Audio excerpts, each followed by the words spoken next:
સ્થાનિક સ્વરાજ્યની ચૂંટણીને હવે ગણતરીના જ સમય બાકી છે ત્યારે તમામ પાર્ટીઓ એડી ચોટીનું જોર લગાવી રહી છે, પ્રચાર પ્રસાર શરૂ કરી દીધું છે અને લોક સંપર્ક વધાવી રહ્યા છે। ત્યારે આપણે જે છોટાઉદેપુરના પ્રભારી છે, વિધાનસભાના પ્રભારી વિનુભાઈ રાઠવા સાથે વાત કરીશું કે વિનુભાઈ, ખાસ કરીને જે પાર્ટીઓ છે તમામ પાર્ટીઓ પ્રચારનું શરૂઆત કરી દીધી છે, લોક સંપર્કો વધાયા છે। ભારતીય જનતા પાર્ટી જ પ્રચારમાં દેખાઈ રહી છે, આપ પાર્ટી પ્રચારમાં દેખાઈ નથી રહી, શું કહેશો? એ ખોટી વાત છે। ભારતીય જનતા પાર્ટી પ્રચારમાં દેખાઈ રહી છે ને આપ પાર્ટી દેખાઈ રહી છે એવું ક્યાં છે? અત્યારે અમારે સભાઓ ચાલે છે, તમે દેખો જ છો। અમારી અત્યારે હાલમાં જોજમાં પણ અમારી સભા હતી, મોટી વિશાળ સભા હતી, ત્યાં પણ જનમેદના ખૂબ મોટી સંખ્યામાં હતી। ત્યાંથી અમારા ગુનાટા ગામે પણ અમારી સભા હતી, ત્યાં પણ ખૂબ હજારોની સંખ્યામાં જનમેદના હતી। એવી કવાંટમાં પણ ચૈતર વસાવા આવે છે, જનમેદના ખૂબ થાય છે। એ બધી વાતો થતી હશે, ભારતીય જનતા પાર્ટીના લોકો કરતા હશે કે તમારે પાસે કંઈ પુરાવો હોય તો કહો, બાકી તો દેખાય જ છે, દરરોજ આપણે જોઈએ જ છે, એમાં કોઈ બેમત નથી। બિલકુલ, તમે જે પ્રકારે કહ્યું કે ભીલપુરમાં સભા હતી, ગુન્નાટામાં સભા હતી, પરંતુ ભારતીય જનતા પાર્ટીના સ્થાનિક નેતાઓનો એવો આક્ષેપ છે કે આ જે બંને સભાઓ ફ્લોપ ગઈ છે, ત્યાં પબ્લિક જ નથી થઈ, શું કહેશો આ બાબતે? એ લોકો ગુંગરાહ થઈ ગયા છે, એ ગભરાઈ ગયા છે, એટલે એમને પોતાને એવો પરસેવો છૂટી ગયો છે કે પોતાના પર આરોપ મૂકવા લાગ્યા છે, એના બદલે અમારા પર આરોપ મૂકે છે। અત્યારે અમે જોઈ રહ્યા છે, આ લોકો અત્યારે ગામડે ગામડે પ્રચારમાં જાય છે, ધારદ આવે છે, એ લોકો સ્વયંભૂ ત્યાં જાય છે, માણસો જ નથી નીકળતા। એમની પાસે 10 જણીની ટુકડી હોય છે, એ લોકોને સામે બેસાડી દે છે અને પોતે સામે બેસે છે। એ ઘરના માલિક હોય, કોઈ બિચારા ઘરે કોઈ એમને 2-3 જણાને બેહાડી અને સામે પોતાના જ માણસો બેહાડીને સભાઓ કરતા એવું અમે દેખ્યું છે। અને અમારા પર ખોટા ખોટા આરોપ મેં કે લોકોએ સ્વયંભૂ અત્યારે આમ આદમી પાર્ટી ઝાડુ ફેરવવાની વાતો કરે છે, એટલે એમને પાસે કોઈ સ્કોપ નથી, એટલે આમ આદમી પાર્ટી પર આરોપો મૂકે એ બેમત નથી, કઈ વાંધો નહીં, અમને કોઈ ફરક નથી પડવાનો। પરંતુ તમે જે પ્રકારે કહી રહ્યા છો કે આ જે નેતાઓ છે તે ગુમરાહ કરી રહ્યા છે, નેતાઓ જે સ્થાનિક નેતાઓનો જ એવો આક્ષેપ છે કે આપ પાર્ટી પાસે કશું નથી અને તેઓ આદિવાસીઓને ગુમરાહ કરી રહ્યા છે, તેવો આક્ષેપ કરી રહ્યા છે આપ પાર્ટી પર, શું કહેશો? એ લોકો સ્થાનિક જે નેતા છે ભારતીય જનતા પાર્ટીને, એ અમને કહેતા હશે કે ગુંગરા કરી રહ્યા, તો દેખાઈ રહ્યું છે લોકોને ગુંગરા કરતા હોય તો આટલી બધી હજારોની સંખ્યા જન પ્રતિસાદ કેમ મળતો હોય? લોકોને ખબર જ છે અત્યારે ગુજરાતની અંદર બધી જગ્યાએ ઝાડુ ફેરવવાનું નક્કી કરી લીધું છે। એ ગુજરાતની અંદર સ્થાનિક સ્વરાજ્યની ચૂંટણીની અંદર એ આપણે જે તાલુકા જિલ્લાની ચૂંટણી હોય કે પછી આ ગુજરાતની અંદર નગરપાલિકા મહાનગરપાલિકાનું ઇલેક્શન હોય, અત્યારે જનતાએ નિર્ણય લઈ લીધો છે। ભારતીય જનતા પાર્ટીને અત્યારે જે એના કુશાસનથી કંટાળ્યા છે લોકો। આજે તમે કહો ડબલ એન્જિનની વાતો કરે છે એ લોકો, આજે ગુજરાતમાં દેખાઈ રહ્યું છે એકેય એન્જિન તેમનું કામ નથી કરતું। તો આજે ડબલ એન્જિનની સરકાર હોય ને એટલો બધો વિકાસ હોય તો એની પાસે જનમેદના પણ હોય, જન પ્રતિસાદ બી હોય, તો એમની પાસે ધારાસભ્ય, સાંસદો, મંત્રીઓ આવે ત્યાં તો કોઈ માણસ નથી ભેગા થતા। તો એ કહેવાની ખાલી એની વાતો છે, બાકી અત્યારે આ ચૂંટણીની અંદર એમનો 100% એનો પરચો બતાવી દઈશું। બિલકુલ, જે પ્રકારે તમે કીધું કે જે વિકાસના કામો એ લોકોએ કર્યા છે, વિકાસના કામોના મુદ્દાઓ લઈને જ એ લોકો આદિવાસી વિસ્તારમાં જઈ રહ્યા છે, જે વિકાસના નામે વોટ માંગી રહ્યા છે, શું કહેશો? વિકાસના કામો કર્યા હોય તો આ તમે દેખો છો, લોકો જનમેદના મળે જ નહીં। અત્યારે ભ્રષ્ટાચાર સિવાય કંઈ કર્યું જ નથી। નળ સે જળ યોજનાની અંદર આખે લાખો કરોડો રૂપિયાનું કૌભાંડ થયું, લોકો દેખી રહ્યા છે। આજે તમે જુઓ છો આ પુલ જેવા પુલના કામ અત્યાર સુધી ડાયવર્ઝનના નામે કરોડો રૂપિયાનું કૌભાંડ કર્યું છે, આજે પુલ પણ નથી બન્યો। ગામડાઓની અંદર પ્રસ્તુતાને હોસ્પિટલ લઈ જવા માટે રસ્તાઓ નથી। આ તમારી ડબલ એન્જિનની સરકાર, વિશ્વગુરુની વાતો કરો છો, પણ ગામડાઓની અંદર તમે જઈને દેખો, પત્રકાર મિત્રો ઘણીવાર જાય છે તો પત્રકારોને દબાણ કરે છે, એ તમને ખબર છે ને। આ ઉનાળાના ગામડાની અંદર અત્યારે રસ્તાઓની હાલત બેહાલત ખરાબ થઈ છે, એટલે આ તો ખાલી વાતો કરે છે।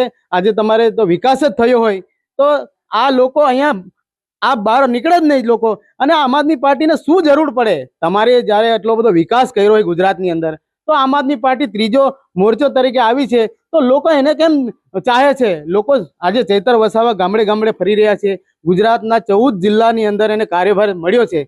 આજે જ્યાં પણ ચૈતર વસાવા, તમારી સભાઓમાં તો કોઈ માણસ દેખાતું નથી। તમારી ડબલ એન્જિનની સરકાર, તમારા પાયાથી માંડી કેન્દ્ર સુધી તમારું છે, આખું બોર્ડ તમારું છે, તો તમારે બધું જ તમારી પાસે, ગૃહ ખાતું તમારી પાસે, મુખ્યમંત્રી તમારી પાસે છે, વડાપ્રધાન હોય છતાં તમારી પાસે કોઈ વિકલ્પ જ નથી। વિકાસ જો કર્યો હોત તો તમારે આજનું દોડવું ના પડે ને ગામડે ગામડે પ્રચાર કરવું જ ના પડે।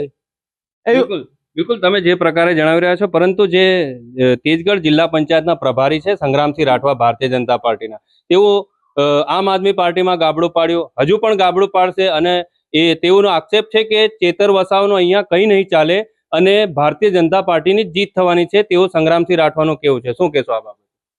સંગ્રામસિંહ રાઠવા ખુદ ગફલાઈ ગયા છે. એ રસ્તો શોધે છે, કેમ કે એને કોઈ વિકલ્પ નથી.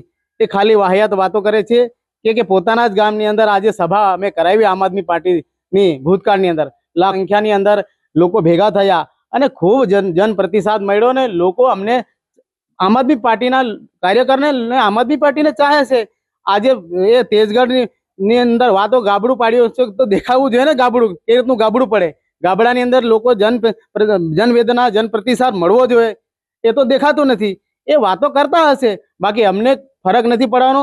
એ લોકો ભૂતકાળની અંદર શું કર્યું છે એ લોકોને ખબર છે, એટલે આ લોકો ખાલી ખોટી વાતો ખાલી ઉપસાવે છે. બાકી આજે ગુજરાતની અંદર અને દરેક ગામડાઓની અંદર જિલ્લા પંચાયતની અંદર દેખાઈ રહ્યો છે સાફ સુથરો કે આજે ઝાડુ ચાલવાનું જ છે. બિલકુલ જે પ્રકારે તમે કહ્યું, પરંતુ જે તમારી વિધાનસભાના તમે જે પ્રભારી છો, અહીંયા 7 જિલ્લા પંચાયત છે, તેમનો એવો દાવો છે કે એક પણ જિલ્લા પંચાયત અમે આમ આદમી પાર્ટીને જીતવાના નથી અને આમ આદમી પાર્ટીને જીતવા નથી દેવાના. એક પણ જિલ્લા પંચાયત, તમામ જિલ્લા પંચાયત તાલુકા પંચાયત અમે જ જીતવાના, એવું કેવું છે, શું કહેશો? ભલે કહેતા હોય, દેખો લોકશાહીની અંદર બધા જ દાવો કરતા હોય. આપને ખબર છે કે ભારત દેશની અંદર લોકશાહીને બધાને પર દાવો કરતા હોય કે જ્યારે પણ ચૂંટણી આવે, એ ગ્રામ પંચાયતની ચૂંટણી હોય કે સ્થાનિક સ્વરાજ્યની ચૂંટણી હોય કે તાલુકા જિલ્લાની કે વિધાનસભા કે લોકસભાની ચૂંટણી હોય, ત્યારે લોકશાહીની અંદર બધાને પોતપોતાનો દાવો કરવાનો અધિકાર હોય છે. એમાં અમે નહીં કહી શકતા કે તમે દાવો નહીં કરી શકો, પણ અત્યારે જે ચિત્ર સ્પષ્ટ દેખાઈ રહ્યું છે એ 28 તારીખે જ્યારે સ્પષ્ટ ચિત્ર બહાર આવશે ત્યારે બધી વાત 100% હકીકત સાબિત થઈ શકશે. અત્યારે દુનિયાના 1000% દાવા કરતા હોય એ પોકળ સાબિત થાય છે. એટલે આપણે એ કહેશે તો એમને કોઈ ફરક નથી પડવાનો. મારે તમારું શું કહેવું છે, જે જિલ્લા પંચાયત અને તાલુકા પંચાયતની કેટલી સીટો આમ આદમી પાર્ટી જીતશે અને જીતનો કેટલો દાવો? અત્યારે આમ આદમી પાર્ટી તાલુકા પંચાયત અત્યારે એમ કહેવા જઈએ તો છોટાઉદેપુર વિધાનસભાની અંદર અમારે 12 જિલ્લા પંચાયત સીટ આવે છે, એમાં 55 જેટલી તાલુકા પંચાયત સીટો આવે છે. એમાંથી અમને ગણતરી છે કે અમે મહેનત કરી છે, એટલે અમે તો એવું માનીએ છીએ કે અમારી વિધાનસભાની અંદર બધી તાલુકા પંચાયત સીટ નીકળે અને બધી જિલ્લા પંચાયત સીટ નીકળે. એના માટે મહેનત કરી છે. અમે મેદાનમાં આવ્યા છે એવું તો નથી કે પછી આ જિલ્લા પંચાયત નહીં આવે ને પેલી જિલ્લા પંચાયત, એવું નથી.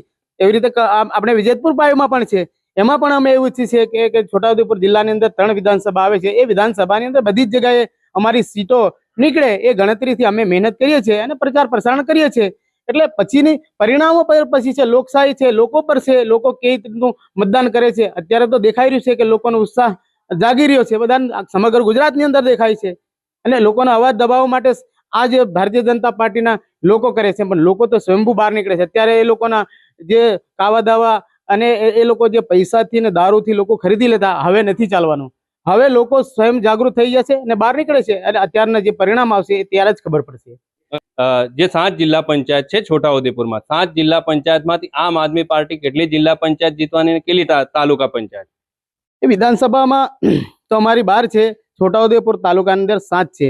અમે તો એમ માનીએ છીએ કે અમારી જે આવતી જે સીટો છે અમારી વિધાનસભાની, અમે તો એવી ઈચ્છતા હોય કે અમારી બધી જ સીટો આવે અને બધી જ જીતે અને અમારું જ બોર્ડ બેહે. કેમ કે આ તાનાશાહી સરકારની અંદર, ભ્રષ્ટ ભાજપની સરકારની અંદર લોકો તાહીમામ થઈ ગયા છે. વિકાસની વાતો કરનારી આજે પોકળ સાબિત થઈ છે. આજે બધી જ જગ્યાએ સરકાર નિષ્ફળ છે.